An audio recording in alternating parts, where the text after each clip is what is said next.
banana. Ooh, banana. Who's been playing Donkey Kong? I have. Yes. Have you been playing Donkey Kong? I have, yeah. Ooh, banana. It's almost like we talked about it today, ready for Tuesday's podcast. We've just finished filming next week's podcast for Tuesday. Spoilers, there's lots of Donkey Kong in it. There is lots of Donkey Kong about.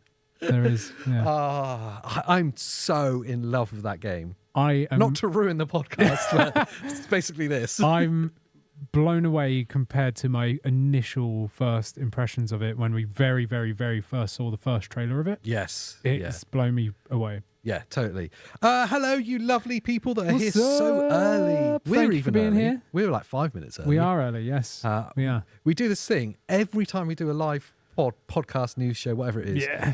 We sit here for like 10 minutes before going like, should we just go live now then? Like, too ready. Yeah. There's some beautiful people in the chat. I want to say hello. And straight off the bat, Temperius. Oh, of course. He is a legend, first He of is all. indeed. He is responsible for keeping the Discord, the channel members' Discord, running smoothly. And he's there making sure there's more people in there as well. Thank you so much, buddy, for gifted memberships. Thank you, Tiberius. Alistair Rickman was in right away as well. Lovely to see him here. Yes, he's indeed. having a Bonza Friday, apparently. Oh, that's brilliant. I love it. Scott Wood is here. I know he's got the day off work because he's a skiver, because I spoke to him. Skiving? Yeah, he's skiving. Scott. Hello, Scott. Hope you're well. Hello. Some new members. If you have been gifted a membership or you decide to join the channel members during this live show, which we'd love to have you there, Yes, make indeed. sure your Discord account is linked to YouTube, and then you'll be able to join the server. Indeed. And then you can join and chat with all of us lovely people there. Indeed. My guy Despo is here. Howdy, howdy, hi. What's up? And producer Pete is also in chat. Producer Pete is in chat. You started without me, absolutely raging. Oh, he's not invited. Nevins is here with the bananas as well. Oh, yeah. And talking about producer Pete not being invited, Yes. I'm not going to say exactly what for because I know we're not allowed to talk about it. Okay. But we are going to Gamescom this year. We are going to Gamescom. Found out yesterday. Yes. That's I don't know my air horn, if anyone that's very wondered good, yeah. what that was. There's lots of exciting things there, and there's some cool stuff that we're not allowed to talk about that we're going to see for We the have been first time. invited to do things. Don't push me because I'll just say it. Okay, Yeah, I'm not yeah. allowed to talk about We're it. not allowed to talk about it. But let's just say we talk about it a lot in this channel. Yeah, it's the Nintendo Switch 3 Yes, that's right. dev kit. Yes, we're going to see that firsthand. Yeah. If anyone is going to be at Gamescom, or anyone in chat, or anyone who watches this afterwards, let us know in the comments and come up and say hi. We can hang out, get a coffee. Or just treat it like Where's Wally? But just spot us. yeah, just Where's There we Andy are. and AJ? Just take a photo of us in the wild, but don't tell us. Yes, yeah. It just post it up It's like me picking my nose. Isn't it? Amazing. with a burger. Like Yeah, so we're well hyped about that. End of I'm August. well hyped for it. I'm still a bit gobsmacked, to be honest. Gamescom is happening. And, Going to Germany road trip. yeah, it is. Yeah. Well, it's a plane trip, really. Plane trip. Train trip. Train trip. We're going to be getting the train and then the plane and And we're going to Yeah. share a hotel room. oh, we are, yeah. Yeah, that's gonna be That's beautiful. going to be great. I hope the window's open. Just before we talk about it, it's like, I said to you, are you going to bring your Switch? And you're like, Well, why yeah. wouldn't I bring it? Yeah. Of course. I was like, yeah, I didn't think about that. And he's like, we're going to be on the train for like 6 hours. Like, Yeah. we're going to be in a hotel room in the evening. Like, we've got some serious Got to Mario sit- Kart to do. Yeah, yeah. Got to sit in the airport for ages. It's like, oh, yeah, it's a fair point. I thought, I was going to, traveling. I want to stay light. I'm not going to bring it with me. And you're like, no, bring it with What, you. you're just wearing a bum bag and that's it? Yeah. Nothing else. I'm not even bringing a change of clothes. Days, same socks. Love it. Yes. Tempirus was talking about it there. I have yet to buy it. Tony Hawk's Pro Skater 3 and 4 is too fun when I'm able to play the Switch 2. So he's obviously talking about Donkey Kong. Tony Hawk's yes. Pro Skater is amazing. It's really good, yeah.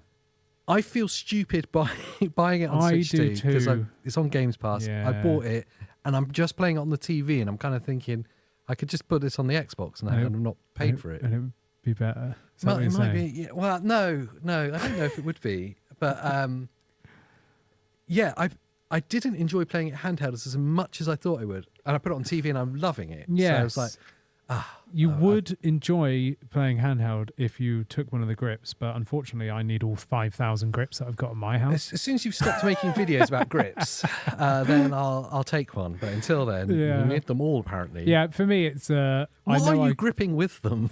Switch 2s. Just thousands of Infinites. them. Yeah, the stock shortage is me. Yeah. What were you going to say? You said something. I was just saying the same thing. Like Oh, I yeah.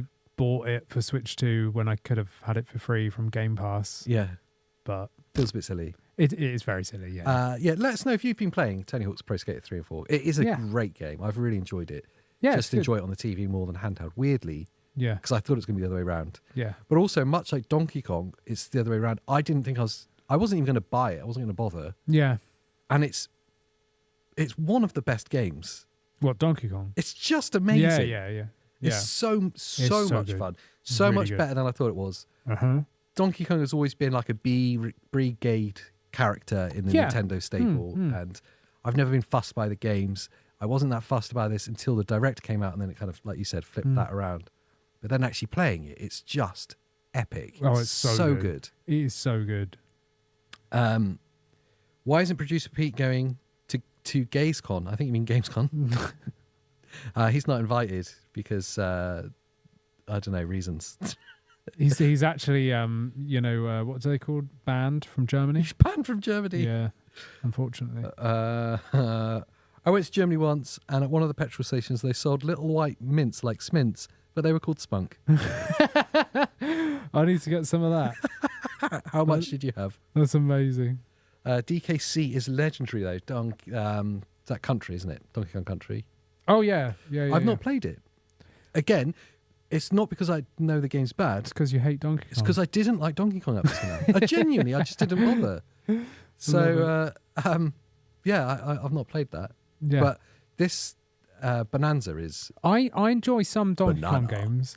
I do, but I'm a big...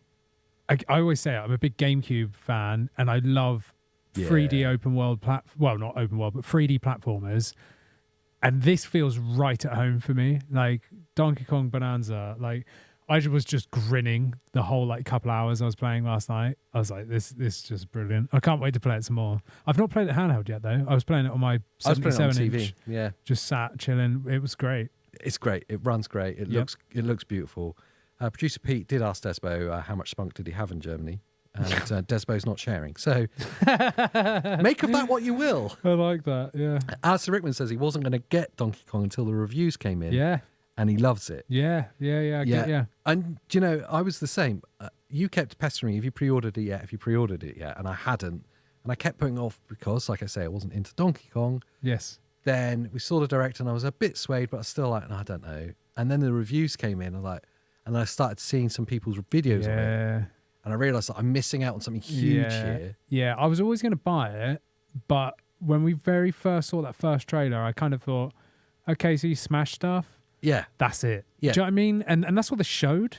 Then when they did that Direct, I was watching it with eyes wide open, why didn't they just lead with this? I know. Like now I'm hyped. And then when I bought it, I feel stupid that we didn't go and play it at the preview at the event, in April. Yeah. And again, because I wasn't fussed about Donkey Kong. I'm kind of glad I didn't, because now it's a nice surprise. Yeah, it's a nice surprise, yeah. How about it though, like a Donkey Kong game getting a Metacritic score of 90? Yeah. IGN not scoring it 7. They give it a 10, which I don't think they've given something a 10 in over a year, they said. Yeah. Unreal. Yeah. I'm trying to read that name. Pillowcan. GameCube is still new for me. It feels like yesterday when my little brother got one for his birthday. Yes. I know, it's crazy, isn't it? All Night Long 84. Do you still dual boot Bazai SteamOS on your Ally X, or are you just biding your time for Windows till Xbox OS comes out? Yes. That last the final version. Yeah. SteamOS on the Ally X ain't there yet. Well, yeah, the official one's not there correctly. Bazai just infuriated me when I was running it off an external drive. It was just frustrating because it just annoyed me. I am definitely waiting for Xbox OS. Xbox OS is going to be incredible, and we get to see it very soon. Not to ruin any surprises or for you to put the story together yourself, but Germany's going to be really exciting. Luke says, I just installed SteamOS on my LAX last night. I bought a spare 2TB drive so I could switch back, but I'm currently flashing the original Windows drive for another purpose. Nice. Let us know how you get on. I know because SteamOS hasn't got full Ally support yet, unless that's happened whilst I've been off for the past couple of months. I've not noticed it. People were having issues with controls not responding and stuff and whatever. Alma, we will be talking about that today. Yeah, literally. Yeah. Well, let's get there now because Alma's brought it up. Oh, nice. Topic number one. Topic number one. And it's literally number one on the list. I think it's the thumbnail or the title. I don't know. We did make it, and I've already forgotten. Made the thumbnail. I made the title. I don't even know what it was. What team we are. We're good at that. Banana. And apparently the Xbox Ally and Xbox Ally X, I finally remembered the names. Wow. Well done. Apparently they're going to cost you a bunch of bananas. Yes. Bananas. Many bananas. All the bananas. Okay, so the price leak has happened from a retailer in Spain. Sorry, an official distributor, I should say, in Spain. So we now have it nailed on what the price is going to be for these two handheld devices in Europe. Yeah. This is in euros, everybody. So hold on to your hats and get your calculators ready. The Ally version is going to be 599 euros, and the Ally X version is going to be 899 euros. So pretty much what we predicted when they very first showed them. So whether they do an actual conversion into pounds and make it like £800, it will be, yeah. Which means it's the same price as the Ally X was at launch. One at 899 euros, they said. 899 euros. Yeah. So I reckon it'll be £900. 900. You reckon it'll be a one-for-one conversion? Yeah. Which is possible. I'd say it'd be £900 here, £600 for the base edition. Yeah, so depending on where you are in the different parts of the world with your different taxes and conversions and stuff, it's going to be over $1,000. If you include tax for certain, maybe less if you don't include tax. Yeah. Maybe it's $900 as well, and then you add your tax on add afterwards. your tax after, yeah, maybe. I need to separate a few things, because we did a podcast recently talking about our concerns. Yes, yeah, we did raise a lot of questions and queries that we had about the Xbox Allies. Yeah, so I need to separate. There's like three parts in my mind. Mm-hmm. You have the device on its own, the hardware. Yes. The excitement for that in the operating system. Oh, yeah. You have the timing and you have the price. Yeah. And the timing and price are difficult. Absolutely, yeah. If it is £900, if it's 900 currency wherever you are, 900 bananas. Banana. That's appealing only to the very hardcore PC gamers. Yes, I mean, it's tough. Let's just disregard the base level Xbox Ally because I've got strong feelings about that. Let's just look at the top end Xbox Ally X. £100 more than the Ally X. You're going to get over 20% improvement in performance. Yep. You're getting an AI chip, which we don't know the benefit yet of. We believe, our suspicions is that the AI part of that chip is for optimizing the operating system. Yeah, I think it's going to be doing some Windows shenanigans in the background, which is going to increase performance. Yeah. You're also getting a redesign, again, so more ergonomics without the need of buying cases and grips and whatever else. For £100 more, faster RAM as well. I mean, it makes sense. ROG, you think Asus ROG, you think top end. Yeah. And this thing is bar the screen, because I still feel like it should have been 8-inch. Bar that in that terms of size, £100 more than an Ally X. If they keep the Ally X at full price, it's a no-brainer. This is actually also like an actual Xbox branded thing with a new OS, which I know we'll be getting for free on the other ones as well, eventually. But yeah, I mean, 900 seems like normal. It's not going to be appealing at all for console players. So anyone that's into Xbox that pays 400, top end 500 for an Xbox, you're going to look at a little handheld and go, 900? Yeah, what? It doesn't make sense. Like, it doesn't make any sense. But to PC players, like to me, I'm like, do you know what I mean? I paid £800, like no brainer. There's a lot of people talking about it in the chat as well. I bet. There's a huge mixed opinion, and I think that represents actually quite clearly where those people come from. From like you saying, if you're in the PC space or if you've already got a PC handheld, you expect a high-end PC handheld to be £800-900. Yeah, that's kind of the price of the technology. Yeah, it doesn't mean I support it. That's a different thing. It's the difficult thing is the cheaper version is going to appeal to the Xbox players. There's people more like me that just want to pick up and go and aren't so worried about the bleeding edge of this. They just want something So you're going to buy the ROG Ally Z1 Extreme? Yeah. And this is the timing issue that we were talking about.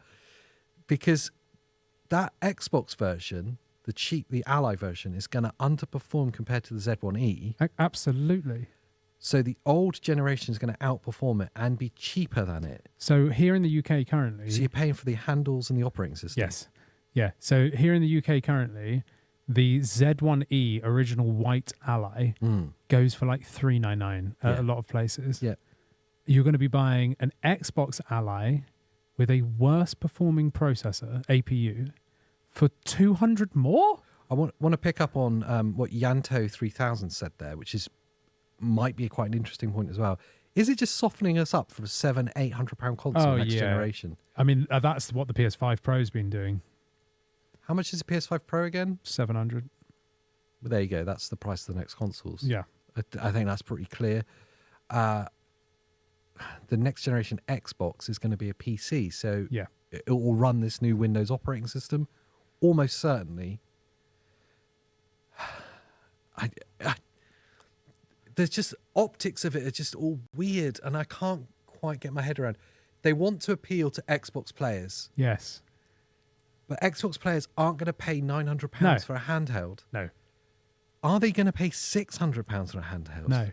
I don't think they will on mass. Because here's the thing, if it's just about getting a cheap handheld performing game, then like you say, Z1E Ally is going to be your best bet. If you want something that's super simple and you can't wait for Windows OS to roll out everywhere, Xbox OS to roll out everywhere, Steam Deck OLED is £400 thereabouts. Yeah. And I know that's super underperformant now, but yeah, I'd still just choose a base Ally. So would I, and wait for Windows Xbox OS to roll out. Yeah. But it's tough. I don't know who it's. Yeah, it's tough. It's tough because I thought they were going to release one unit, one SKU. Right, I thought they were going to have the Xbox handheld by Asus that was going to come in at about 500 and outperform the Steam Deck significantly and pull the PC players away from that to this. But instead, they've released two Xbox Ones, one top end, one kind of bottom end but a mid end price point. It's very difficult, where you sit. And the issue lies with the price from the Xbox Ally X is because a lot of people that are going to want this thing probably already have an Ally X. Yeah. So now you've got people that have already dropped 800 on an Ally X that will want a 20% performance boost that are going to have to drop another 900 a year later. A year later. Maybe less. People are still buying Ally X's. Well, it's still in its launch. And it's still great. Yeah. Like people shouldn't be like saddened by this and don't feel like you should rush out and sell your Ally X or anything because it's a fantastic device. But like people are gonna not want to miss out. The fear of missing out thing, you know. Yeah. Marcus O'Brien actually makes a good point. With all of this, like in all seriousness, people spend £1,000 every year or two for a new phone. A console will last you 7 or 8 years. Yeah. I think to be fair to that, a handheld is going to last you less time than that because how quickly development moves compared to what APU can do. But it's a fair point. We are kind of in gaming, we're quite insulated from pricing, like the realities of what technology pricing is. We get protected a little bit. But I don't think the market will swallow it. Is the truth. Yeah. Marcus O'Brien has got a good point. They've said, in all seriousness, people spend £1,000 on a phone every year or two. Yeah. Yes, but 99% of people will get that on finance and then just forget about it. But I get what they're saying. A new console should last 7 or 8 years at £700 or £800 isn't too bad. And I agree with that. Because if you imagine buying a PC for like 700 or 800 quid and it did last at playing AAA games at 7 or 8 years, you'd be like gobsmacked. If you buy a PC for 700 quid, you're thinking 3 years, because that's like low end. Yeah. So for a console, if it's 700-800 and it lasts 7 years, like that's actually good going.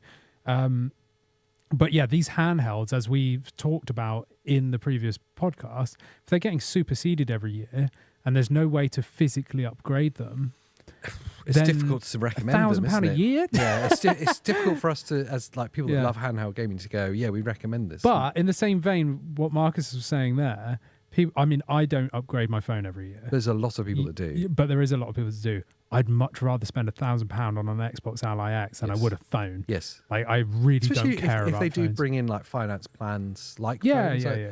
I can foresee that happening as these bits of tech approach £1,000. If there was a trade-up scheme, I'd be all for it. You pay a set price per month, and when the new one comes out, you send your old one back, you get the new one. I could feel where that goes, and I know the fans will hate it. That feels like going to like lease ownership. Yes. So you don't actually own it, and then people will be like, you don't ever own your games. Yeah, but you don't have to do it. It's not the only way to buy it. It's for people that don't want to spend £1,000 a year. There's a lot of people making reference as well to like PS5's position in the market, and just in general, this kind of rhetoric of if the PS5 Pro price point was like a foothold for PlayStation, and what the next on the PS6 will be, is this Xbox's alternative? Yeah, it's their foothold to go. By the way, the next console's going to be £700. I reckon the next console will be expensive from Xbox. They've already said this will be the greatest generational leap, and that's because it's going to be a PC, like a full-blown PC. So absolutely, it will be £700 or £800. Nevins, don't worry, we're not hating the PlayStation, although I'm giving mine away for free to my brother. So I love PlayStation games, and I play them on my PC. I loved them. Alma made a point earlier saying I've given up on bigger consoles and just gone Nintendo. Yeah. Like, I've sold my PS5, sold my Xbox. I don't pick up their consoles anymore. It was getting ridiculous. I'm just really content with the Switch 2. And you know, there's actually a really good point there. When everyone was shocked at the cost of the Switch 2 and the Switch 2 software and stuff, and we said, just wait, in a minute it's going to seem like the really cheap alternative. Yeah. It's a year or two ahead of everyone else. Yeah. And I think we're starting to see it now. I saw that from the get-go. But we were saying it at the start. But equally, we've been dealing with these handhelds that are already like close to £1,000. We were skewed. Yeah. General public are like, oh my God, £400. Like, you know, I can see why it's a bit shocking. But to me, it's like, But I'm basically full PC and Switch. That's my thing. Like, I can play Xbox games, all of them on my PC now. And I can play most PlayStation games on PC. And then I've got my Switch for all my Nintendo stuff. Ben Lomas, with the Xbox Ally X coming out, hopefully the second-hand market for a regular Ally X Z1E will be the sweet spot for value. That will be cheap. The performance gain from the Z2E will be minimal, 15% if that. Like 20%, I think it was pinned at. I think we'll be at 20%. Especially with the AI model. Oh, it's good. That's right. So, we're 25 minutes in, which means it's time for our sponsor of the day, Pete. Producer Pete with his tea. You're actually 30 seconds late. I was going to say, that was good. Will I be in the live? I'm not interrupting anything. I know this is live right now. Yeah, this is live. Yeah. Everybody, this is Producer Pete, if you're unfamiliar. He's banned. He's here to bring just me a cup of tea. He's banned in Germany, so if you're in Germany, hide your screen now. Pete, this mug isn't to say I didn't understand it wasn't meant to go in the Ausspuff. And please forgive me, Germany. Pete, the cup that you've given me says "Don't be a prick" on it. I love that. Brilliant. Producer Pete, everybody, here to bring us tea. I enjoy it. Yes, I love it. But so we were just saying about the Z1E being and Z2E. Yeah, so I think what we'll see from the AI Z2E will be about a 20% performance boost, because the Xbox Ally X at least will have faster RAM as well as, you know, the uplift. However, I totally agree with that, with Ben Lomas saying that the second-hand market for a Z1 Extreme Ally, it's the sweet spot, will be well cheap. I mean, they're like $399 new here in the UK, and so a second-hand will be like 200 quid. They've already confirmed that the operating system's going to roll out. Exactly where I was going with this. So you'll get a console-like experience, and you'll almost as good performance. That's what I'm going to do with my wife's one, because my wife's got the white Z1E. I'm just going to put the new operating system on. It's going to be epic. Yeah, absolutely. A really good question I saw from... I'm trying to find it now. My guy Despo. How much would you have to spend on a PC to get a PS5 Pro-like experience? Well, to be fair, now that the next-gen cards are out, if you go AMD, then you'll be paying less, because you could get a 9060 XT 16 gig VRAM for like £350. That would outperform the PS5 Pro. Oh, yeah. Yeah, absolutely. Without upscaling. Yeah, the PS5 Pro performance for its price point is not particularly great. No. And and the 9060 XT will have FSR4. Yeah, which is supposed to be in the PS5 Pro, pisser, but it's not. They still haven't figured it out. They're trying to bring it over. Yeah. Even though it's not RDNA 4. I think it kind of is, but it's not. No. It's got like some feature set of RDNA 4. Yeah, but it's like kind of 3.5, I think. Yeah. Scott's made a good point. Scott Wood said, Producer Pete looks very much like Biff from Back to the Future. Which is a running joke. And yes, we think he does. I thought you were going to have a serious thing there. Point. Me? Yeah, serious points? Nice one, Scott. No, absolutely not. Along the lines of Xbox operating system and it rolling out, one of the problems we highlighted beyond price, I'm going to move on from price now, was if the Xbox Ally is going to be a PC device. Yes. And if the next generation Xbox, as we expect, is going to be basically a PC, it's going to have this new version of Windows on it, that means you're locked to the PC build of games, which for third-party games, go figure, that's fine. But for Xbox games, it's a problem. Because there's some Xbox games that aren't available on PC. Yes. So what happens to the games you own? Yes. And how do you play them on your new Xbox Handheld, which is a PC? Yes. They've just made the first step. They've made the first steps towards fixing it. And very quickly, for me, this is a big story because it shows us what their intentions for the consoles will be. Yeah. It's very incidental. But you had stream your own games already available for different devices, didn't you? Yes. With Xbox. Yeah. They've now rolled that out to their PC app as well. Yep. So you can stream your own Xbox-only games that you own over to PC. It's in beta at the moment for Xbox Insiders, isn't it? So it's not I've rolled out public yet. I've looked at it myself.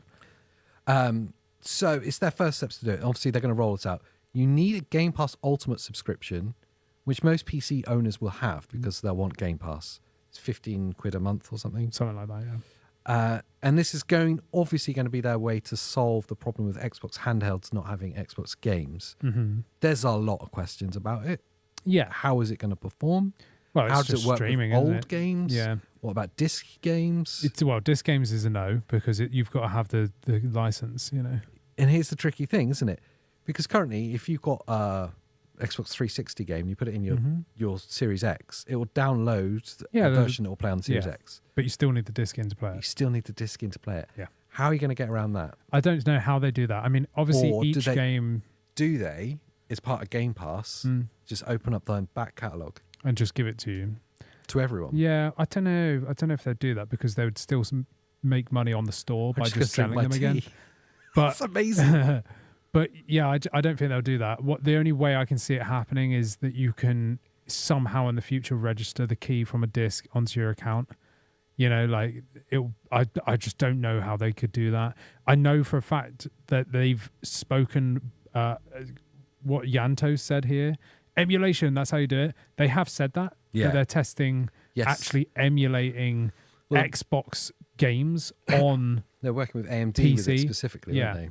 So that's the next step. So right now, for like face value, like, you know, for like immediate now, you've got the stream your own games thing. But it's kind of annoying on PC. I'm on the Insider program. Yep. I loaded it up, stream your own games. There's no filter to show the games you own, and there's like 400 games on there. Wait, so it shows all games? Yeah, it just shows everything. So to find out which games you've got to click on each game because I don't remember what games I got. I got games on every platform everywhere. Not. You know, so maybe I'm an exception, but like I don't remember. So there's not like a checkbox. You go to filter and go my games. What happens when you click on a game you don't own then? It just takes you to the store and then you can buy it. Oh, that's so bad. Yeah. I hope they fix that. So, but again, it is the beta. It sounds like as bad as the eShop was. Yeah. Marcus O'Brien makes a really good point. It sounds like game key cards with that kind of knowing look. Yes. And there's a few people who have just joined us. Via, hello. And Matt Waits. Hello, Matt. Matt said, afternoon, Andy, and the other one. Yes. Again, a running joke that everyone always forgets my name. Oh, I love it. It's lovely. I don't mind. You can forget who I am. It's Phil Spencer, isn't it? Phil Spencer here from Microsoft. I head up the Xbox gaming division. That's it. According to YouTube. I love that. Is this the solution, do you think? Is this a good enough solution, the streaming? No, I want the emulation. I think emulation's the way to go. I'm not up for streaming. Like you said, as Yanto put in the chat, like it's got to be the way to do it. Yeah. But how they get around games you already own on disc and stuff. That's just going to be a suck it and see, that is, I'm afraid. No, I think it's going to be a sorry. That's what I mean. We can't do anything. Yeah, that's what I mean. Yeah. Do you think our Switch 2s will finally become Xbox at this rumoured July Direct, or are we enduring a wait to continue? With the release of Xbox games? Yeah. I think it'll be sooner rather than later. We're going to be talking about where's the games at the end of this. This is like the last topic. So we will be talking about that very soon. Yeah, we'll get to it. But do we think it's going to be in this Direct? Yes, I reckon so. Because I think the next Direct's going to be a partner Direct where we're going to see all of the third-party games, basically. Yeah, we'll get to it, though, because there's some big question marks about why we haven't as well. And we think there's some people that think they know why and some people that disagree and stuff. So get to it. And just whilst we finish up in Xbox and Ally X land, I just want to mention we haven't got together for a live, obviously, for a couple of weeks because you were away. And so we didn't get to talk about the huge, like, mass culling Microsoft did with their gaming division, laying off thousands of people. I don't want to dwell on that because it's really doom and gloom. But what I do want to say is that I'm totally gutted that there's a whole bunch of games that were canned as a consequence, and one of them was the new Perfect Dark game. Yes, yeah. That's really sad. Yeah, it's very sad. There's been a lot of games that have been canned. I was really looking forward to the people behind Elder Scrolls Online were apparently making another MMO, and that got canned. Yeah, I played a lot of Elder Scrolls Online. But yeah, the Perfect Dark one, it's a weird one for me because I didn't play it a lot as a kid. I played it, but I didn't have it because I didn't have an N64, right? And then we saw the trailer and it was like, what is this? Like Cyberpunk, Deus Ex, like... Yeah, it had that Deus Ex kind of vibe to it. But it looked cool still. And for them to like show it in a proper like Xbox showcase... It was a full gameplay trailer. It wasn't like animation. It wasn't like we saw with the James Bond one, which is animation. And then all of a sudden it's gone. Yeah, it's gutting. Totally gutting. Long-time viewers, and you'll be able to see it now as I point it out, but long-time viewers of the podcast will see that Perfect Dark has been an Easter egg in the show since day one. It has been, yeah. It's right behind Andy's head there on the shelf. Yeah, the one that's reflecting all the light. Yeah, you probably can't actually see it. It's just that light smudge up there. I promise you, it's Perfect Dark. It's somewhere up there somewhere. It's the only N64 game case that I've got that's still alive. Yeah. They actually, because they're all cardboard, aren't they, for some stupid reason. Yeah, and they will just degrade. Yeah. No reason.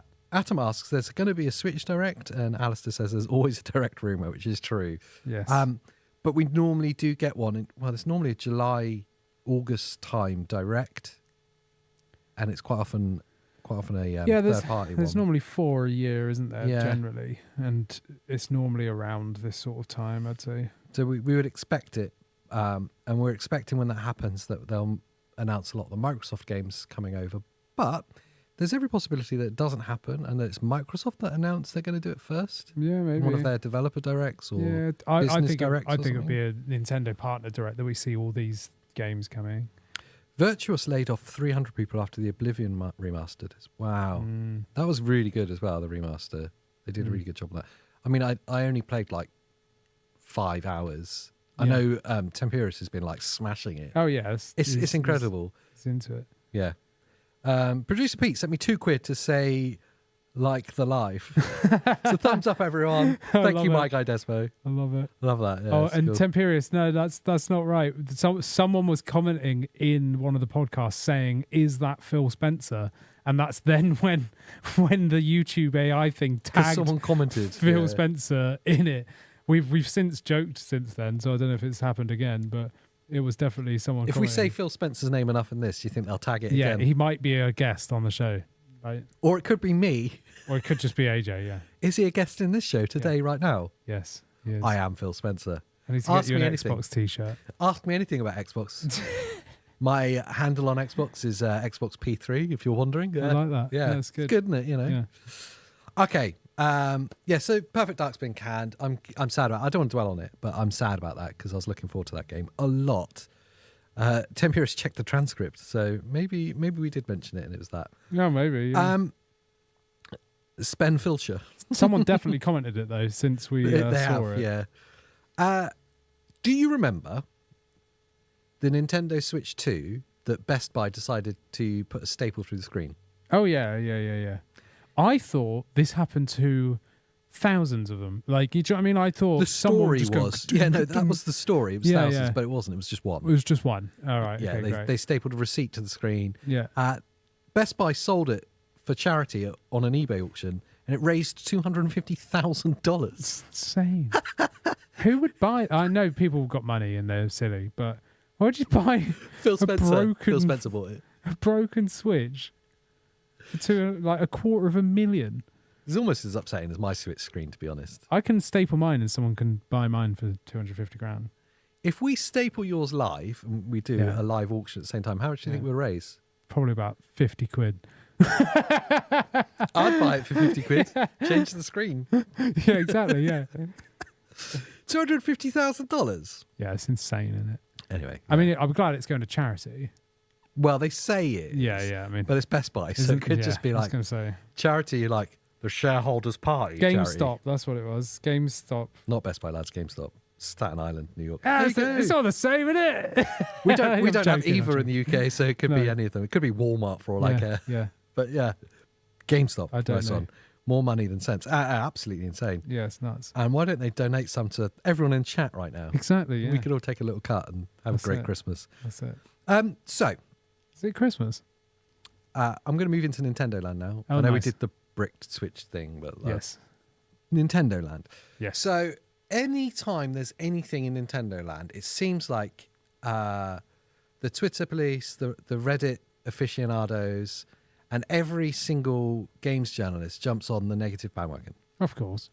I still don't quite understand why, but it seems to be like any opportunity. Let's like pick out this. Like there was that story of a guy had his Switch turned off by Nintendo. Yes. For breaking the piracy laws. Yes. Because he bought a second-hand game. That was the headline. Yeah, second-hand games can brick your Switch. Mm-hmm. Turned out it was obviously one of those situations where someone had ripped them ROM. And he had bought the second-hand copy. They thought that he was he was pirating it. He spoke to Nintendo customer support, and they'd switched it back on within an hour. Mm-hmm. Like it was clearly not his mistake. Mm-hmm. But the headline was that this happened. Yeah. We also had the headlines about that in particular, about the end-user license agreement, about them being able to brick your Switch for piracy. Mm-hmm.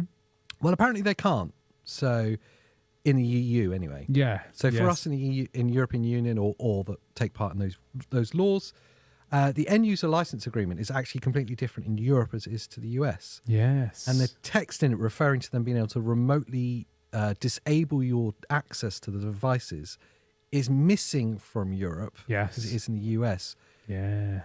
Purely because it's probably not legal in Europe for them to do it. Yeah. I'm not saying that you've got free reign to start using your MIG switches, because, I mean, I wouldn't roll the dice. Yeah, no. Because they still might. Yeah. They've got Nintendo Emmys everywhere. But it is a different terms and conditions over here. Yes. So they can't brick your Switch remotely. Yeah, just only in Europe. How much of a story was it anyway? I don't know. Like, who's how many people? Games? How many people had a MIG switch to start with? Because there were quite a few, they weren't. I mean, but they weren't that easy to get hold of. No. And equally, like, it must be tiny percentages when you think there's 150 million Switch owners. Mm-hmm. You probably had 300 MIG switch owners, maybe 2,000 maximum. You know, like, it really isn't that big of a thing. Like, and if you did have your Switch bricked, just contact Nintendo and show them proof that you've just purchased this second-hand game from wherever. Yeah. And they'll just unbrick your Switch. It feels like a non-issue. And here's the thing: if I was using a MIG switch to play games illegally, there's part of me that knows that I could get in trouble for this. Oh, yeah. Because I'm clearly... You remember when it came out and we looked at it and I went, I'm not touching that. Yeah, a bit like you get those Fire Stick, Amazon Fire Sticks. They've got all the channels on them or whatever. It connects to a server. It comes with that weird satellite dish that's installed outside your window. Yeah. Yeah. if Amazon got wind of that and they could switch off your Fire Stick entirely because you're pirating stuff, you'd be like, I was pirating stuff. It's kind of like dirt. Yeah. kind of didn't see that coming. Does anyone know if our end user license agreements are the same as the EU ones after Brexit? I believe they are. Yeah. Most of our laws are still exactly the They same haven't after changed, Brexit. They've not been changed. Weirdly, anyway.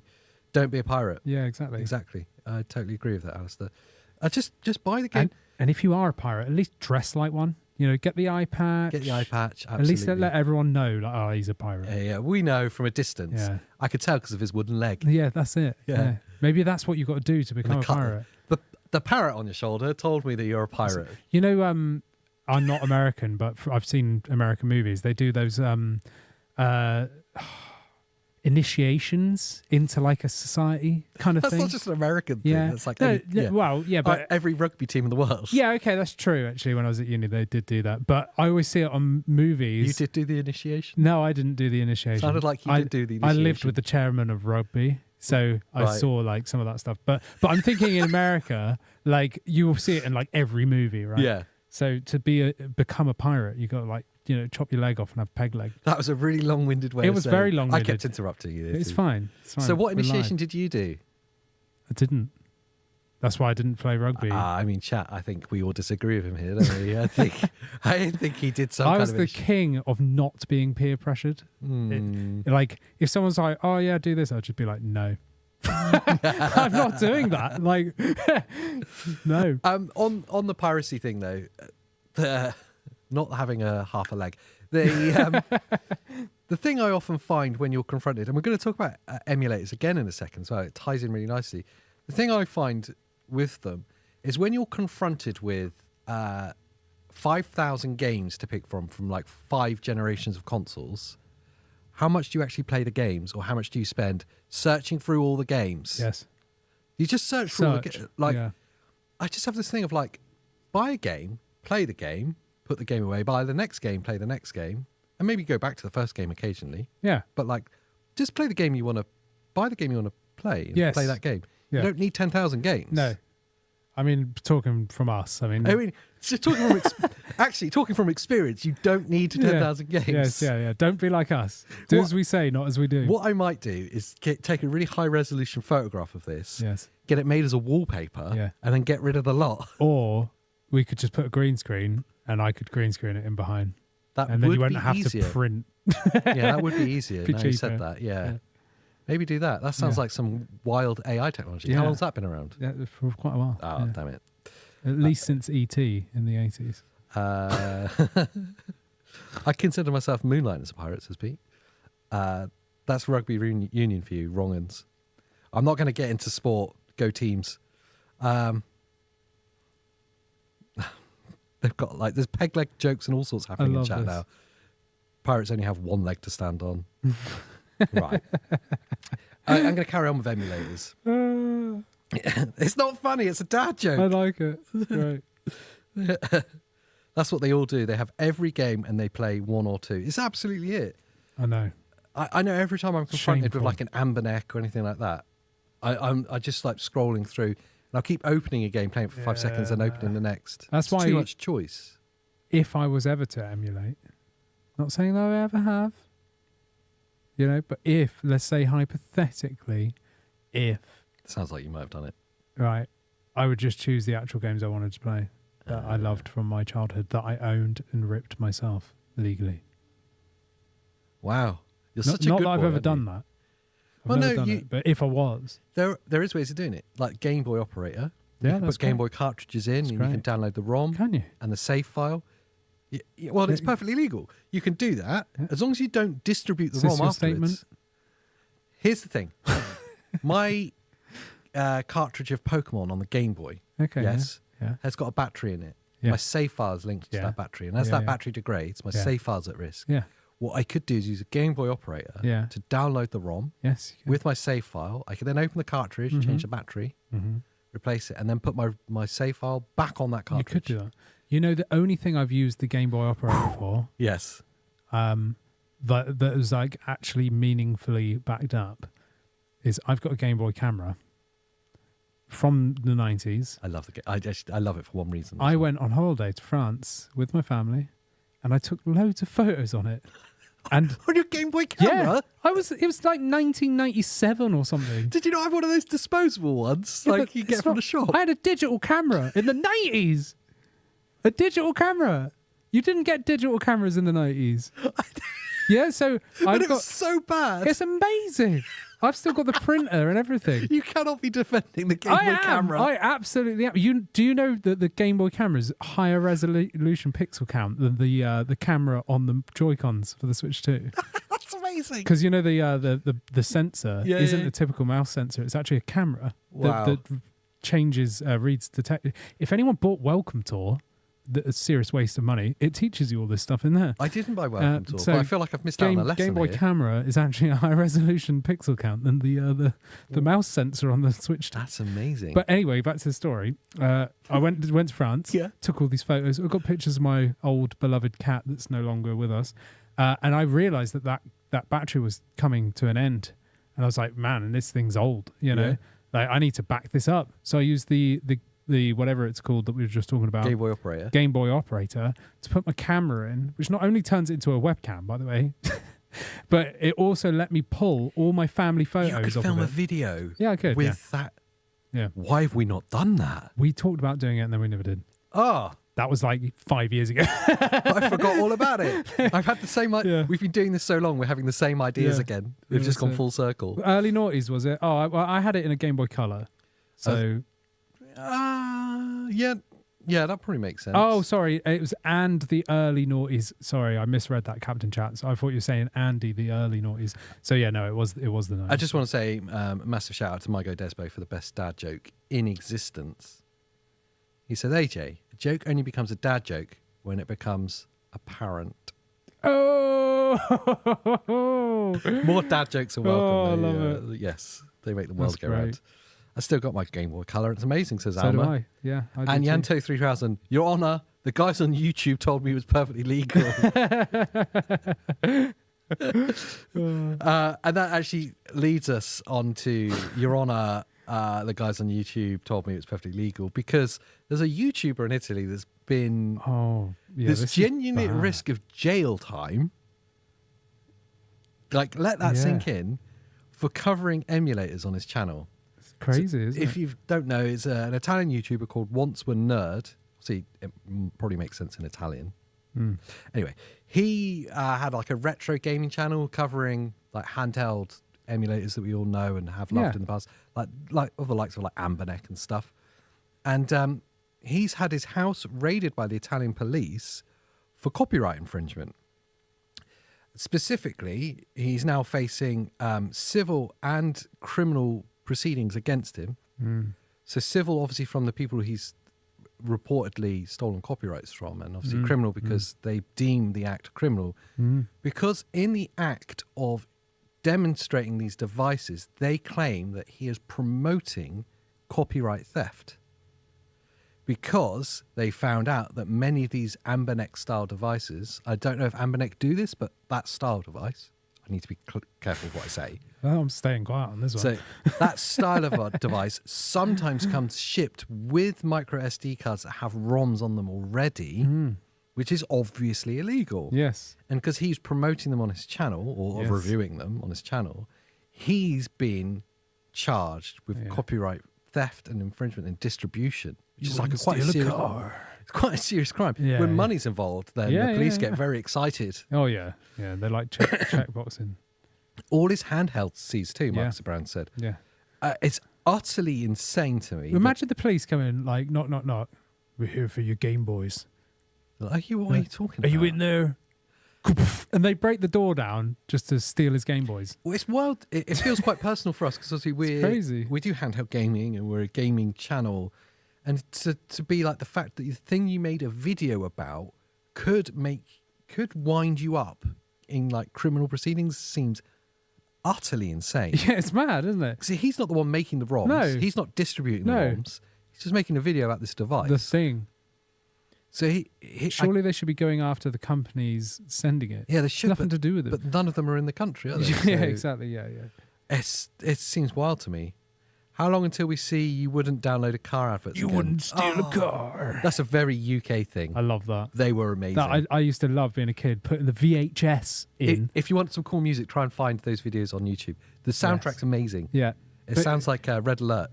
We used to have like a bucket of VHS, and you knew as soon as you put that in, because VHS was the easiest thing to copy. Yeah, you just record it. Yeah, you could record it straight across. It got a little bit more tricky when DVDs came about, but it was the same kind of principle. But VHS was so easy to rip, so every time you stuck it in, it was the first thing. Now a message or whatever. You wouldn't steal a car. Deborah says the ironic thing is that those adverts didn't have permission to use the music that was in them. I hope that's true. I really hope that's true. I want someone to make a documentary about that advert. And now YouTube grifters are like Nintendo jailed people. Yes, that's AJ's video tomorrow. I could imagine beat 'em ups doing that. Yes, yeah, maybe with a Photoshop with a pirate thumbnail in the background. A pirate in the thumbnail. Yes. Beating up behind jail bars. I like it. That's good. That face was good. That was a good thumbnail face. Thanks very much. We should have used it for this episode. I didn't think our faces are in the thumbnails. We don't actually put our faces in thumbnails anymore. Not for a long time, but for that one, it was worth it. It was worth it just for that. My first console was a yellow Pikachu and Pichu Game Boy Color with Pokemon Yellow from PC World in Tenerife under an escalator circa 2001. Now that's tacky souvenir shop. I love it. That's living. That is. I had Pokemon Yellow as well, but it came out after Red and Blue, didn't it? Ivan says the cops found him laying on the ground with his deck in his hand. Oh, I love it. You wouldn't download the indicator lights DLC on your 2026 new car. Well, piracy. You're saying that producer Pete had a car, and he didn't want to pay for the app, did he? So they started shutting off features in the car. I always spat to him, really. And I couldn't believe it. I thought he was joking when he told me, but he said it's a genuine thing. I was like, the paywall behind the car that you've paid for. A lot of new cars do this now, like especially like German ones. Do you want the car DLC? It includes indicators. Well, I'm going to need that. Yeah.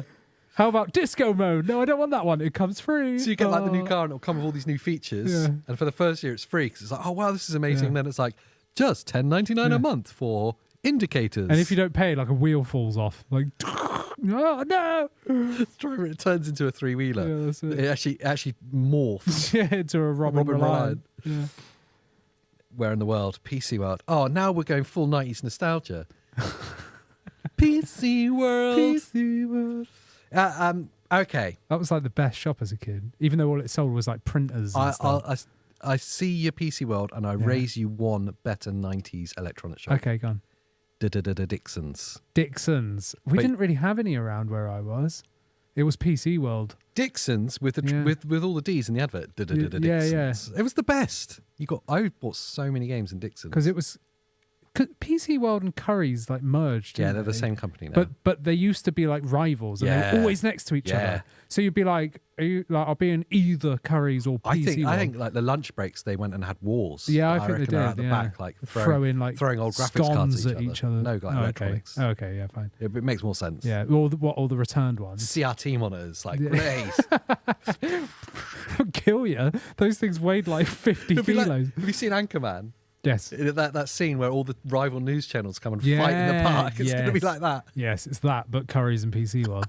That was the same with Game and Game Station. Yeah. And then they became one. RIP Game Station. I know. That was good. That was good. Did you get tangoed, AJ? You've been tangoed. Do you remember that? Going to get slapped in the face. I'm showing my age. Okay, it's fine. Don't worry. I'm cool. I'm cool with it. Right. The big story for the week. The main Comet. Sorry, yeah. What happened to Comet? I'd totally forgotten about that. Comet and Dixon's. Yeah, the Comet. There was a Comet near me, not Dixon's, because I remember Comet. But I never... One day it just disappeared, and then my memory of it just disappeared. Anyway, this is a very specific UK store yeah, but it's where we bought games as a kid. Yeah. It's not a proper holiday without a cursory browse in the Dixon's electronics section in an airport. That's true. I remember Dixon's in airports. Oh, really? Yes. We had one I grew up in a town called Falmouth. We had one in Falmouth, Dixon's. It was amazing. It had Mega Drive games in it. I was made. Yeah, there wasn't any local to me, but I remember them in airports. Ah, yeah. Comet went bust. Apparently, it's still on. Yante says that you can still go there online. What? What to Comet? Comet is still online, but not the same anymore. Do they sell like and games Woolworths? And Woolworths is a good one. Do they have sell games. Pick and Mix online? Yeah, you could get games and Pick and Mix in the same shop. I mean, what a time to be alive! Yeah, that was good. Yeah, Comet are coming Honestly, back online. I reckon now if you opened a game shop that sold Pick and Mix, Yes. you would smash it. Post-COVID, maybe not. I'd buy Pick and Mix. Yeah.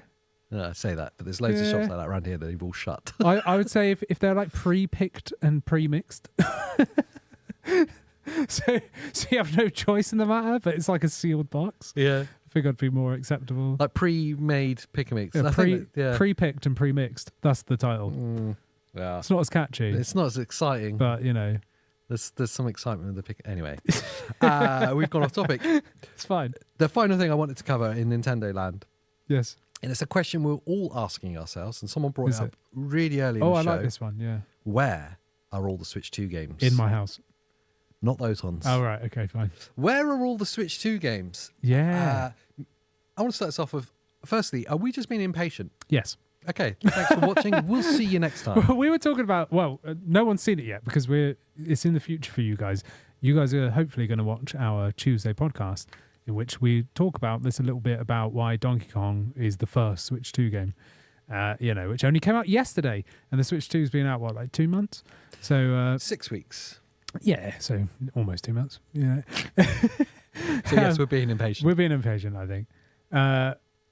Where are they, though, is a good question. I fully anticipated that Sunday after the launch of the Switch was the Xbox Showcase, and I was fully prepared to see Xbox say, here's some Switch 2 games. Yeah. It didn't happen, did it?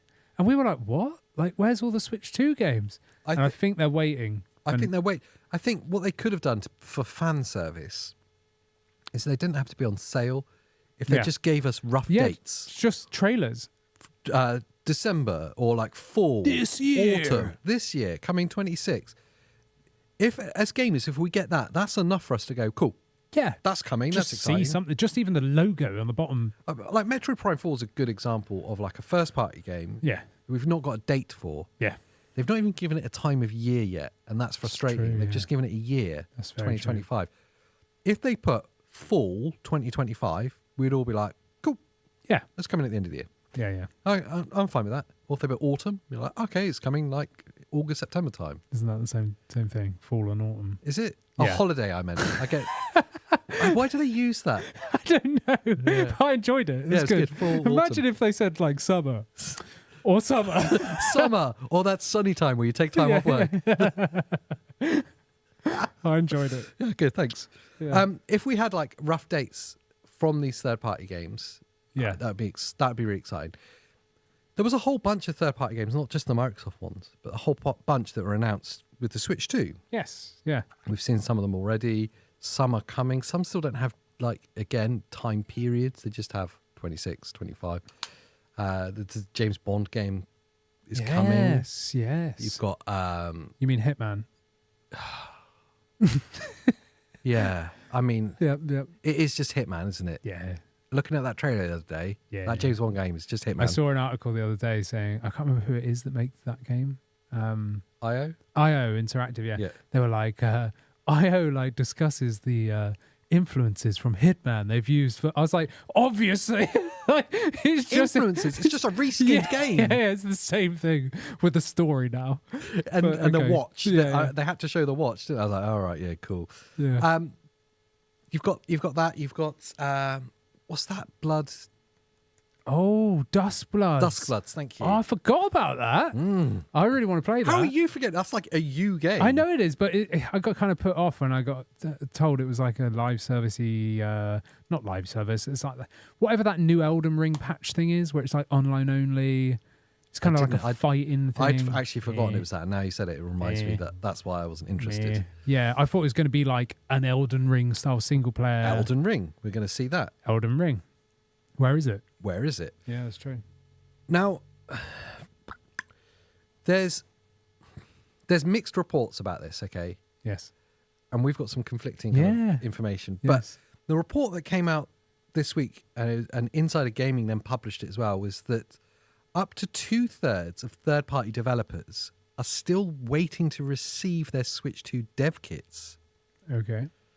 Which would go some ways to explain why we've not seen more announcements, at least.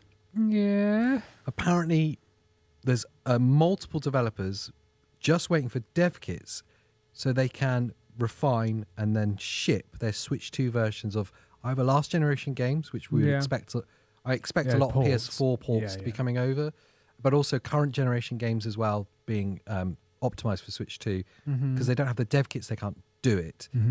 And if that is true, 2/3 of developers, without any other information, you go, that's quite a logical explanation as to why perhaps we're not hearing more. Yeah. But we're 6 weeks in to a new generation of console. They would have been given the dev kits like months ago, like way before release. If they were showing Tears of the Kingdom like 4K 60, when was it? Like 3 years ago, like behind closed doors to some to some devs. Yeah. All the big devs will have it. Indie devs, I get that. Yes, 2/3 of all indie devs haven't got their Switch 2 yet. Like, okay, yeah, that's understandable. And in that list, there was a game developer.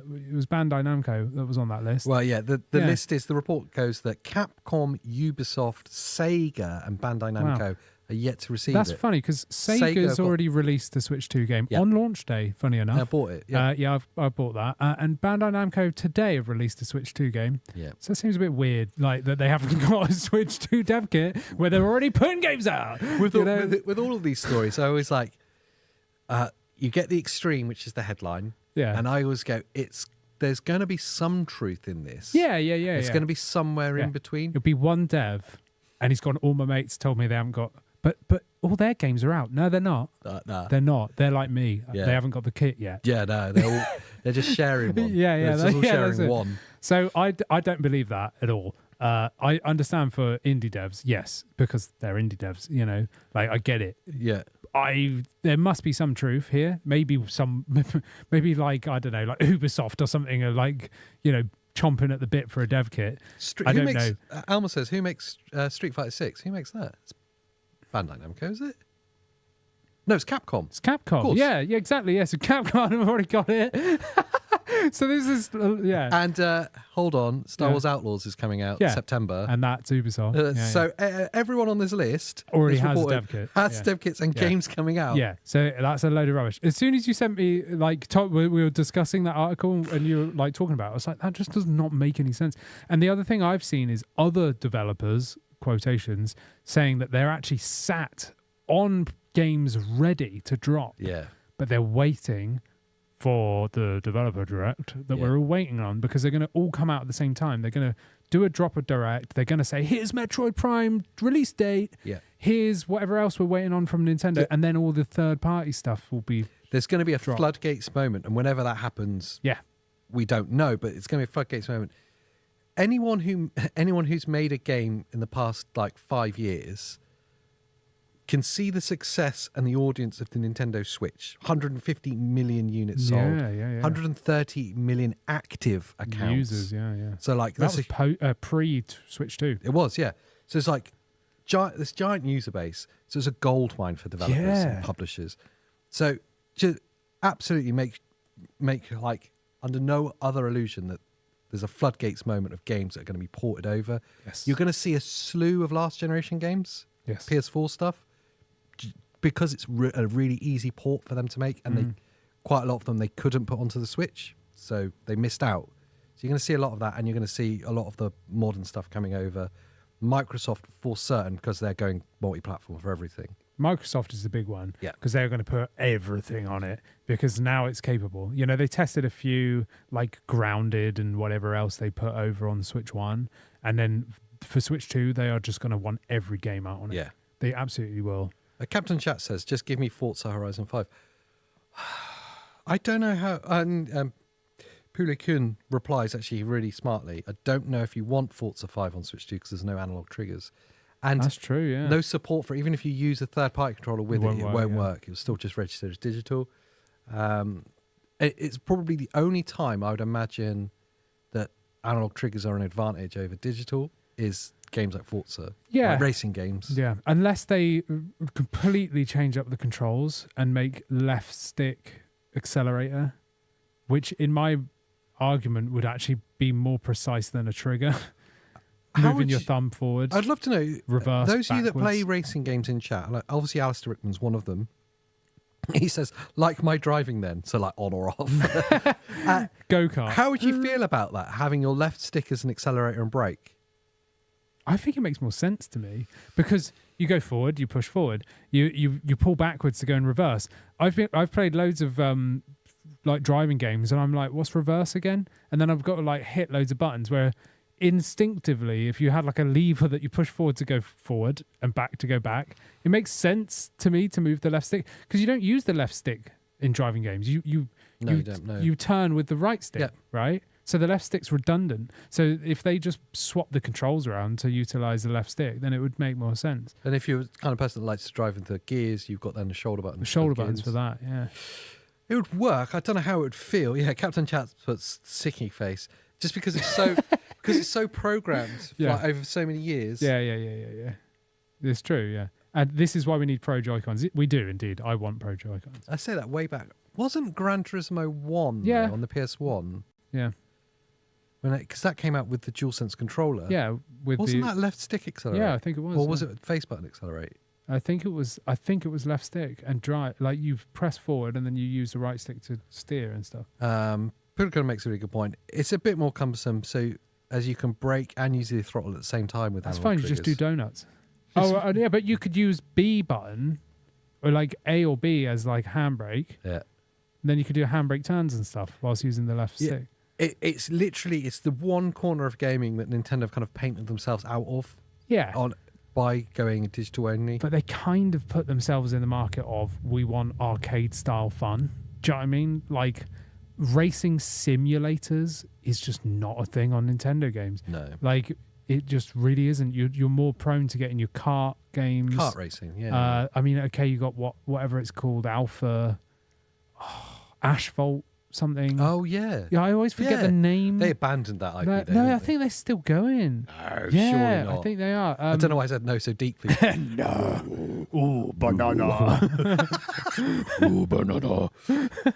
AJ's been playing too much Donkey Kong. I have been boy way too much. Andy won't be on this week's episode. Oh, well, next week's episode. Has you been headhunted to develop the next Forza? yeah. If you're looking Forza, guys, just pay up. It's fine. You can have that idea. I bought some adapters on Etsy so I can use the MomoPad M6 HD on my Switch 2. Nice. I've seen the like 3D printed little clip-on ones. I've seen some pictures of them going around. That's interesting. Do you know what I spoke to MomoPad pre-Switch 2 launch, and obviously we'd seen it because we'd gone to the preview event and seen the magnetic thing and all that. Mm-hmm. And I spoke to them and said, I know, they were like, it's going to be a long time till we have Joy-Cons, probably next year, 2026, because they take so long to make. And I said, could you make adapters that just magnetize in and then you with rails on the outside? Yeah. And they said it would be just as hard because to make it strong, so it's strong enough to hold, but also the connectivity is different. Yeah, true. I was like, well, if they're just Bluetooth, in wireless mode, then you've got no wake from sleep. So you'd have to use the power button. It's like it's a bit odd, isn't it? Yeah, the whole thing's a bit cumbersome and janky. They weren't interested because it wasn't neat enough. Yeah, which is fair enough, I guess. So, do you think that developers do have dev kits? Absolutely. I mean, so. I think every one of those developers on those lists has a Switch 2 game already that's either already out or already has a release date. I just want to say that this article came from professional journalists, not two idiots in a corner, and it took us 5 seconds to figure out it's nonsense. Yeah, to debunk it. Yeah, it's wild. It's weird though, isn't it? I've been seeing more and more weird, like bogus articles. Now more than ever, like jumping on the hype train of like negativity stuff and then just pulling out random stuff like that. It's like, what's your source on that? Do you know what I mean? Like, it's been reported. Yeah, exactly. I could say that. Yeah. And I've just made it up. Yeah. It's like when people go, like studies show. It's like an actual show me the term. study. Like there's a term for it because my wife works in business and she was saying like it's a tactic that people use to try and make you feel like they're, I'm not saying it's this. It's these. This study said it. Yeah. But they can't reference it. No, because it's rubbish. They're making it up. So this feels like a made up story.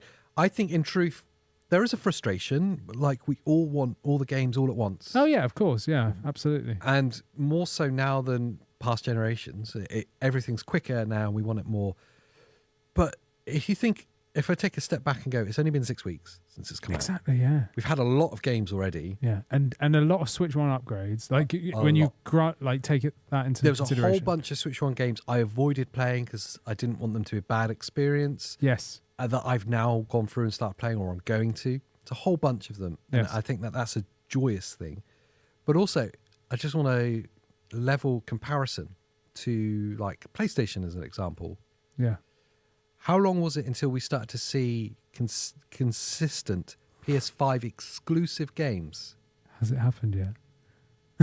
I'm joking. No, but it took a while, didn't it? It took a while. There's been a lot of PS5 games now. Surely. Now? Yeah. I've not looked in a long time, but I remember we deep dived it about 2 years ago. We did. And there was only 13 PS5 exclusive. When I say that, I meant games that weren't available on PS4 or other platforms. So it was just PS5. Can we make a statistic? No, an article. Can we get whoever posted that and say devs are saying that they're still waiting for PS5 dev kits, and that's why there's been a lack of games. So studies show. Yeah, it just feels like we're just being a bit impatient, I guess. And we know that there's a huge amount coming. The floodgates are going to open on this. There's going to be so many games. And the other thing is, I've already got a giant backlog Tell me about that I can't get through. Yeah, I'm the same. I played Breath of the Wild for like 3 nights, and now I'm on to Donkey Kong. Yeah. Well, no, and there was Tony Hawk's in between. In between that, Tony Hawk's is like not even been a week, is it? No, it was like maybe a week. It was like a few days ago. Oh, it's a week today it came out. Because it was last Friday I bought it. Oh, it was last Friday because that was when I was coming back from being away. Yeah, no, you're right. Despo asked a really kind of personal question. Okay. Not like private, Wow. as in like about us. No, I'm not answering that. Do you guys think content creation makes it harder for you to finish games? As there's always a big new game around the corner. Absolutely, yeah. Yes, Fear of missing out. 100%. If I wasn't doing this, I would pick up a game that I was interested in and kind of wall off a bit. Yes. And just nail that game, or get like bored.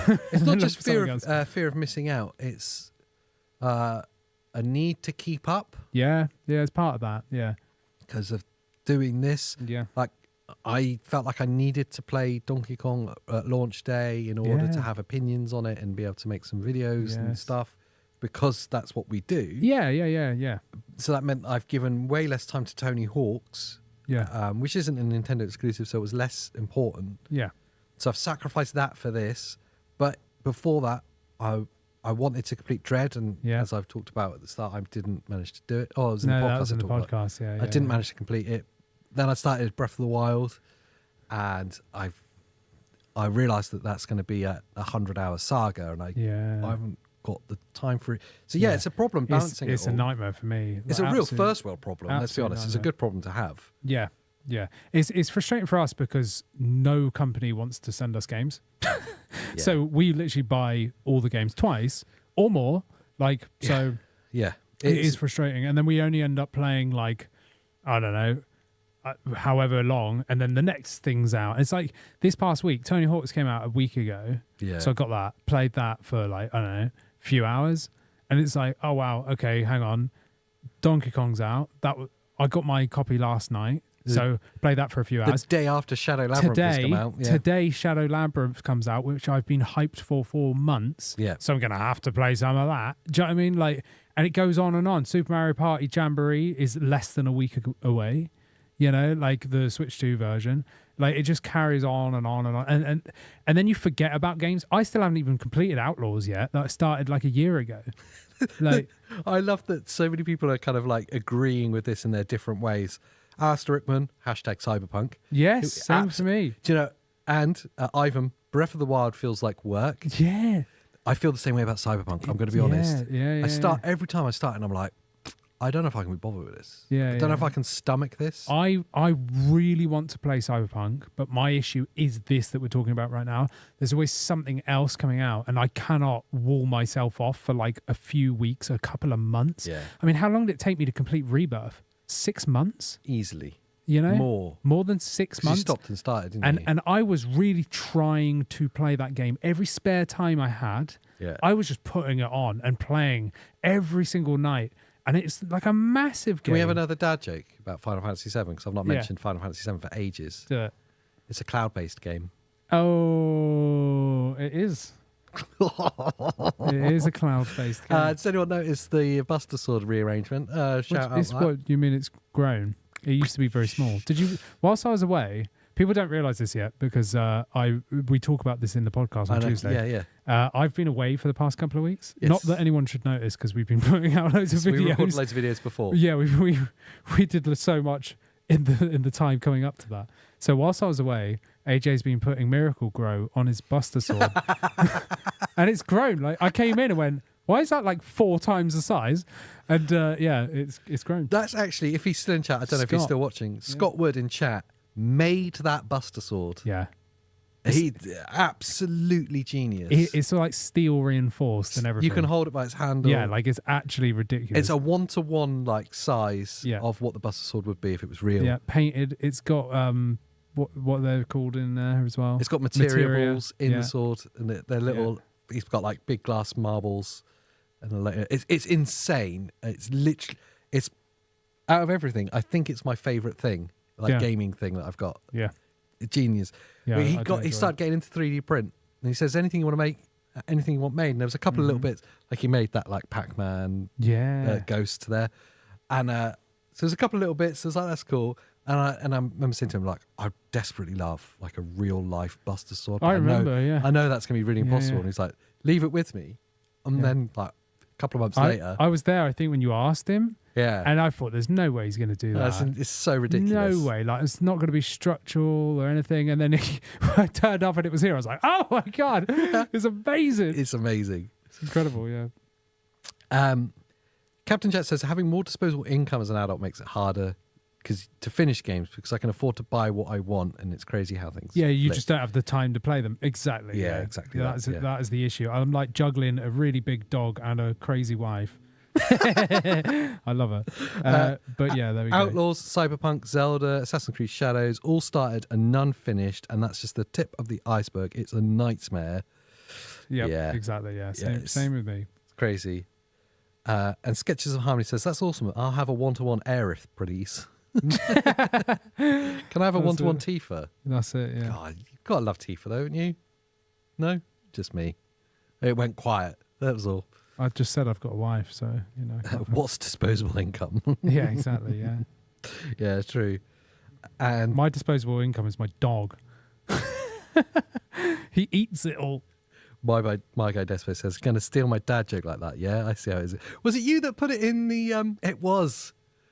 Yeah. So, my guy Despo, I'm just going to credit you because it's a great dad joke about Final Fantasy VII being a cloud game. Oh, yes. Yeah. It was his joke. I did steal it. Oh. He put it in a comment on a video. Oh, yeah. And it was completely unwritten. It was maybe the Vitchik. It was something recently anyway. Okay. Yeah. And it said, do you realise that... what's the other game with Cloud in it? He's like a side character. It's a Square Enix game. Oh, Kingdom Hearts? Yes, thank you. Yes. Did you realise that Kingdom Hearts and Final Fantasy are cloud-based games? And I love that. I didn't get the joke. I replied... Oh, you thought literally? I was like, wait, what? Because he put Final Fantasy Remake on Switch 2. Is it going to be a cloud-based game? And I was like, wait, what? They didn't say that. I was like gutted. Like, no way, no. I want it to be physical. Like, yeah, that's funny. I like that. I took it literally instead. I took it literally. And it was like after I wrote that, it's like I sat on thinking about it for a while. Desmo, I even Googled, is Final Fantasy VII Remake on Switch 2 a cloud-based game? So he trolled you hard. He trolled me hard. I love that. You got trolled. It was the glasses vid, yeah. My 9-year-old boy uses my Steam library more than me. Yeah. And Final Fantasy VII is Final Fantasy VI is more my thing. Wow. I tell you what, I did actually buy on Switch 2, just while we're talking about Final Fantasy, because it's my favourite topic. I actually bought Final Fantasy 9. Wow. Because I never HD pack or whatever it is. Yeah, I never gave it enough time originally. Of the 3 that came out on PS1, yeah, like were launched on PS1, I should say, because obviously 6 and all the others were eventually there. 7 is the game I love the most. 8 was my favourite Final Fantasy, weirdly. It's just a better story. Yeah. And 9, I just was like totally the opposite. I just didn't connect with 9 at all. And now there's all these rumours of 9's going to get a remake. Loads of people are talking about that. So that's why you want to play it.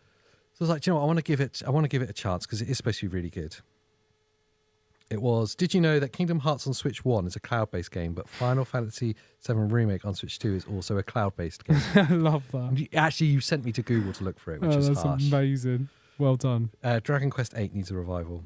Final Fantasy 9 was a good game as well. Yeah, so I've not played it. I've added it to my backlog, which is ridiculous because it's Final Fantasy, so that's like 80 hours that I'm never going to do. I just bought, what's it called? Bravely Default Flying Fairy Which remaster. is like 80 hours. Yeah. And I've got the other ones on 3DS. Yeah.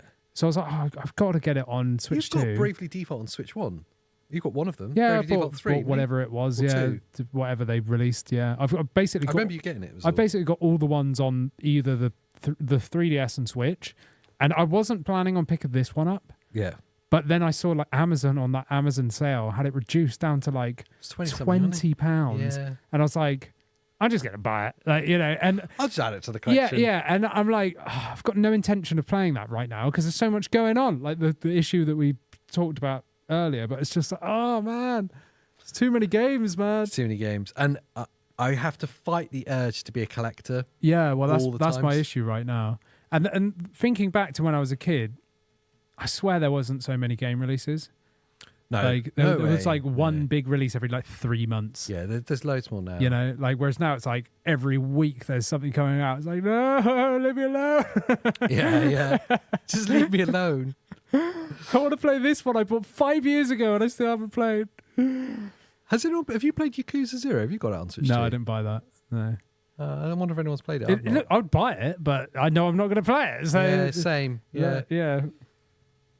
Yeah. Anyway, would you, just before we finish up, Desbo asks, final question.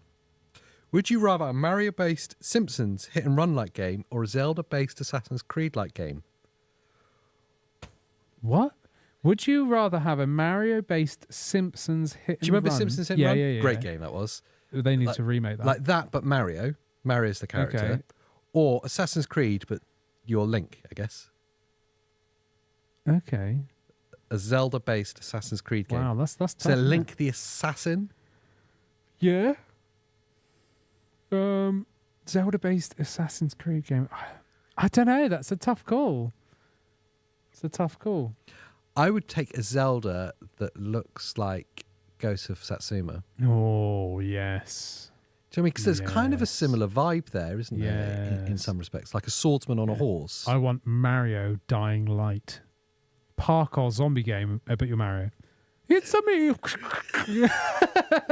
And he's got like a peaky blinders cap, like razor blades. Cappy is just decapitating people. Yeah, that would be good. Yeah, that's good. Yeah. The zombies. Yeah. Not people. Sorry, zombies. Yeah, not. And I'd take a Zelda game where it's like super realistic. Like you're like a samurai fighter, Link's samurai fighter. Yeah, I like that. With a bow as well. Yeah, I'd take that. That would be cool as just hell. Just mod Ghost of Tsushima on PC to be Link. Someone has to do that. Yeah, and then we've got it. Yeah, fair one. That's nice and easy. But you know, if it's not Nintendo, then yeah. And you could probably do the same with Dying Light on PC. Just mod Mario into put Mario in it. But it's first person that game, so you wouldn't get. But you see Cappy flying off. You could see his gloves though, as he's like red like t-shirt and his gloves. That'd be amazing. And change all the sound effects. Yeah.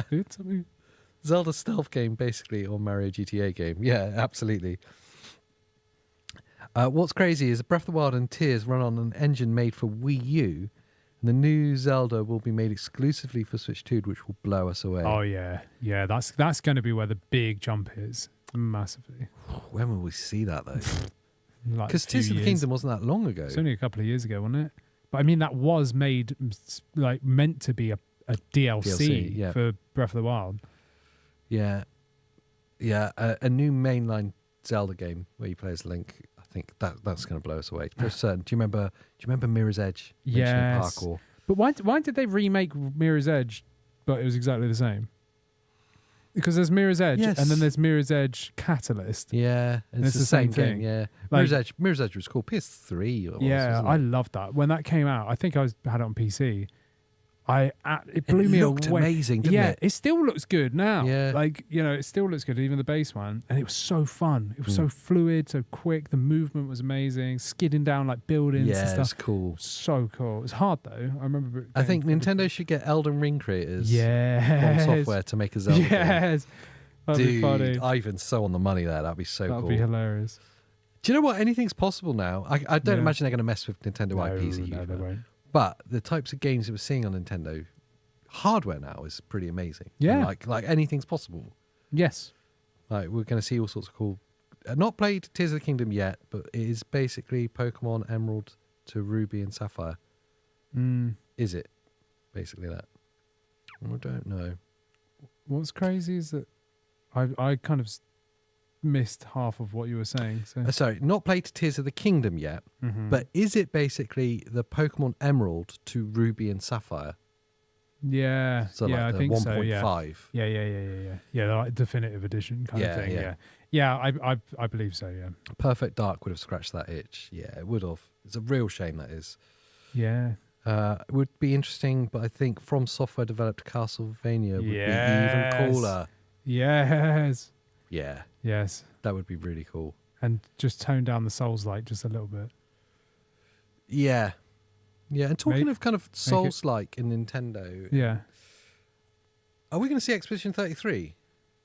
I wouldn't say no. In my head, it's like a turn-based Souls-like. Yeah. Everyone called it a JRPG. It's like, when you play it, it's like, that's not. This is turn-based. Yeah. And Souls, and the enemies and the art style is very kind of Elden Ringy. Yeah. Like, well, you sleep at a campfire, everything respawns. Is the Souls. Everything respawns as soon as you sleep. Yeah. Yeah. Like I don't think it would be hard pressed to say it runs on Series S. That's what I mean. Like, I think we'd see it. It's been such a big hit for them. Yeah. And it's quite a small like French studio, isn't it? 33 person team if you include the dog. So I think it make far more sense for them to release it on there. Yeah, that'd be really. I really did enjoy that. That'd be really cool. I'd play it again. Alma says I want a new Golden Sun game, and I 100% agree. But do you want a 2.5D Golden Sun, or do you want a 3D in like the style of Expedition 33 kind of thing? Because I love Golden Sun. I remember when it came out on Game Boy Advance, and here's the amazing thing. I want more great games flying the 2.5D flag, because when they're done well, that's so good. I enjoy it. I mean, I just bought freaking whatever it's called, Bravely Default, and that's a 2.5D. And Shadow Labyrinth. But this is where it's going to get to. I prefer 2.5D Metroidvanias. That style. Yeah, fair one. You know, I love 2.5D Metroidvanias. Yeah. For like RPGs and stuff. I do like it, but I feel like I probably prefer the 3D more. I don't know. It's a game by game basis, I think. Yeah.